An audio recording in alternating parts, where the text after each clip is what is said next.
Hola amigos, ¿cómo estáis? Hoy os presento dos obras magníficas del compositor posromántico alemán Richard Strauss, Metamorfosis y la Sinfonía Alpina. Richard Strauss fue un compositor alemán nacido en Múnich de la segunda mitad del siglo XIX y primera mitad del siglo XX, que vivió 85 años. Forma parte de ese estilo posromántico de música enorme, de grandes, largas y profundas obras y de grandes orquestas y coros, del que también participa Gustav Mahler, como vimos en el vídeo sobre su segunda sinfonía.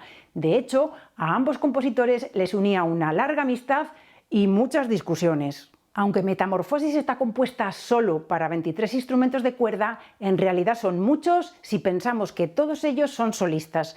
No hay una sección de violines primeros, de violines segundos, de violas, sino que cada uno de esos 23 instrumentos tiene su partitura y su música individual. La obra fue compuesta en 1945, la terminó el día 12 de abril en Garmisch, Alemania, poco antes del final de la Segunda Guerra Mundial.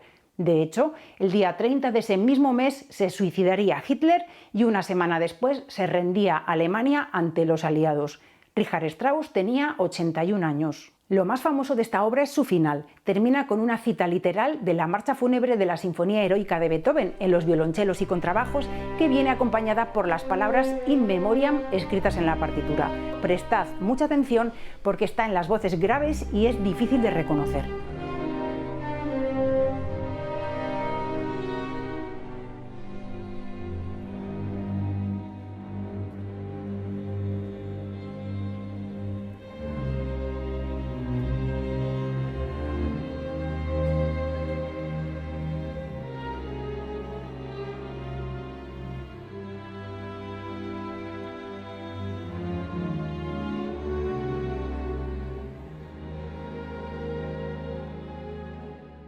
Además, en ese mismo fragmento que habéis escuchado, pero en las voces agudas, aparecía otro tema también derivado de la marcha fúnebre de Beethoven, que se reconoce porque contiene la célula rítmica más característica del tema de la heroica.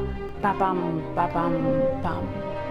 Reaparecerá muchas veces, pero así suena la primera vez, cerca del inicio de la obra.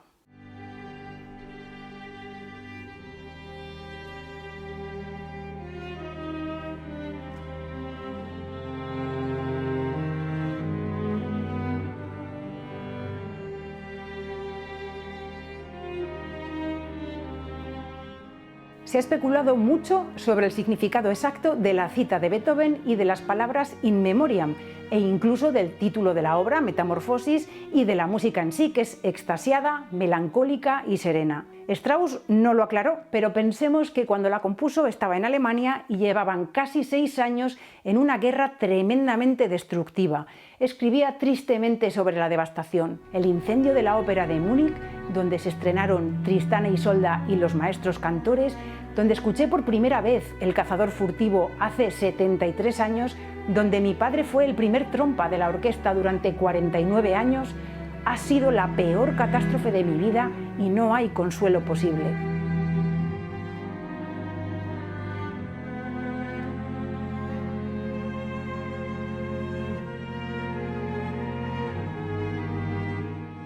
Además, en uno de los borradores iniciales de la obra aparece escrita por la mano de Strauss la leyenda Treuer und München, Lamento por Múnich, así que Metamorfosis puede escucharse como una elegía por la destrucción de su ciudad natal, de todo su país y de tantos testimonios de su historia, su música y su cultura. Strauss sentía que su vida había llegado a su fin y la música de Metamorfosis es un homenaje a un mundo y a una cultura que estaban siendo destruidos. Un homenaje extasiado y apasionado, pero a la vez sereno.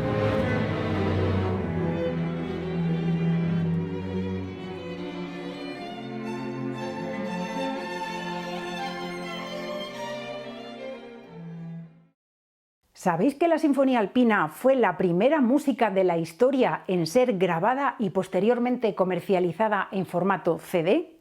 Pues fue en el año 1981 por Deutsche Grammophon, interpretada por la Orquesta Filarmónica de Berlín bajo la batuta de Karajan. Aunque se llama Sinfonía Alpina, más que una sinfonía es un poema sinfónico, porque consta de un único movimiento y porque describe un programa extramusical, una historia, es música programática. Fue el último poema sinfónico de los 10 que escribió Strauss y lo compuso 30 años antes que Metamorfosis. Lo terminó en 1915, cuando tenía 51 años. La historia que describe sucede en un solo día entre las horas previas al amanecer y el ocaso. Narra el ascenso de unos caminantes a un pico de los Alpes bávaros y su retorno al valle con sus peligros y sus disfrutes, que Strauss conocía muy bien porque había nacido en Múnich y era muy aficionado a la montaña. De hecho, el argumento que utilizó para esta obra está inspirado en un suceso real de adolescencia, cuando él y otros compañeros vivieron una peligrosa aventura escalando el pico Heimgarten. Así que esta música describe la naturaleza, es una música realista. Pero Strauss, como alemán que era, no podía por menos que elaborar todo un argumento filosófico en torno a ella. En su diario del 19 de mayo de 1911, que fue el día posterior a la muerte de su amigo Mahler, Strauss declara su intención de llamar a la Sinfonía Alpina el Anticristo, emulando a Nietzsche. ¿Por qué? Pues porque la Sinfonía Alpina representa cómo las personas pueden alcanzar la purificación moral por su propio esfuerzo personal, como los caminantes de la historia, que alcanzan la cima de la montaña superando todos los peligros.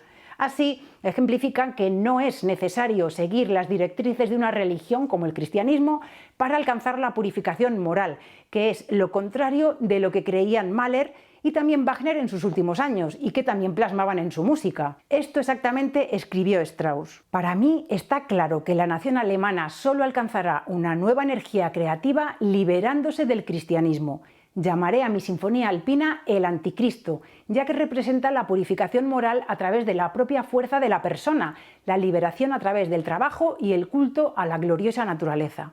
Pero al final quitó del título lo del Anticristo y se quedó como Sinfonía Alpina. Está escrita para una gran orquesta de más de 130 músicos, el mayor despliegue orquestal de todas sus obras sinfónicas, y tiene una gran variedad de instrumentos, desde cencerros para describir las vacas que pastan en los prados de la montaña, hasta máquinas de viento y de truenos para recrear los efectos de una tormenta, e incluso órgano. Se divide en 22 escenas que se interpretan sin interrupción y como recurso descriptivo, Strauss crea temas musicales para identificar personas o elementos de la naturaleza o situaciones dentro de la historia que narra. Los 3 temas más importantes son el tema de la montaña, el tema del sol y el tema de la marcha de los caminantes. El tema de la montaña aparece ya en la primera escena, la noche.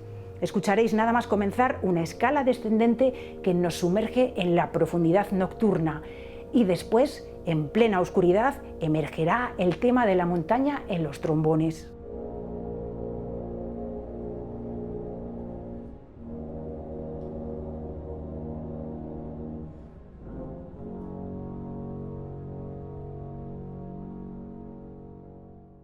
Parece un motivo pequeño, pero en los momentos culminantes de la obra se escucha así.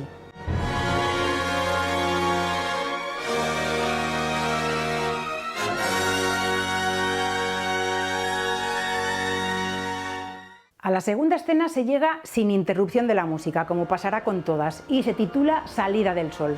De la profundidad nocturna emerge un ascenso en crescendo cada vez más luminoso hasta que emana el poderoso tema del sol.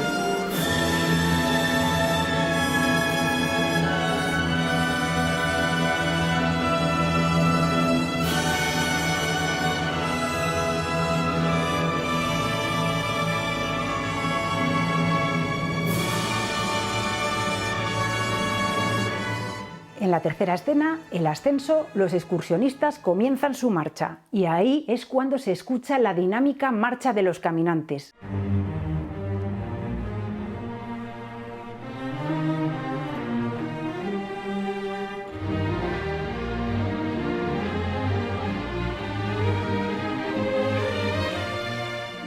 Este tema de los caminantes reaparecerá muchísimas veces y en las escenas siguientes los caminantes atravesarán un bosque, seguirán por la ribera de un arroyo y llegarán a una cascada que está representada por una música que también cae en cascada mediante el encadenamiento de escalas y arpegios que descienden. Luego, en la escena titulada En los pastos alpinos, los caminantes verán vacas pastando en un prado con sus cencerros y también se escucha el canto de un pájaro e incluso el balido de una oveja, aunque está más escondido. Ya me diréis si lo habéis conseguido oír.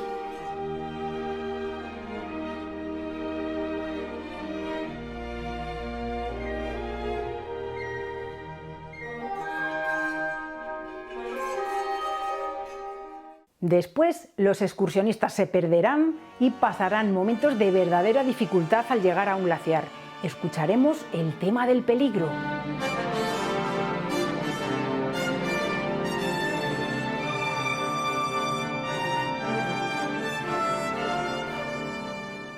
Pero finalmente los excursionistas alcanzan la cima y con ello se alcanza el clímax de la obra. En esta escena aparecen reiteradamente un montón de temas. El tema de la cumbre, el de la montaña, el de los pastos floridos, el de la marcha de los caminantes, el tema del peligro, el tema del sol.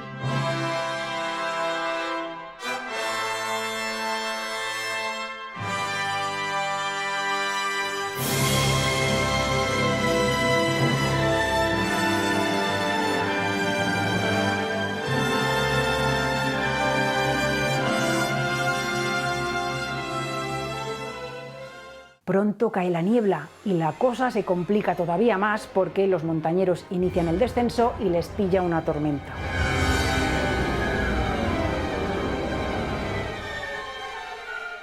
Poco a poco llegarán la calma y la puesta de sol. Escucharéis el órgano solista abriendo la penúltima escena en la que los caminantes llegan por fin al valle, agotados. En esta escena hay un montón de temas conocidos, a ver si los percibís en el concierto. En la última escena cae de nuevo la noche, que es como comenzó todo, el eterno retorno de Nietzsche o la vida misma.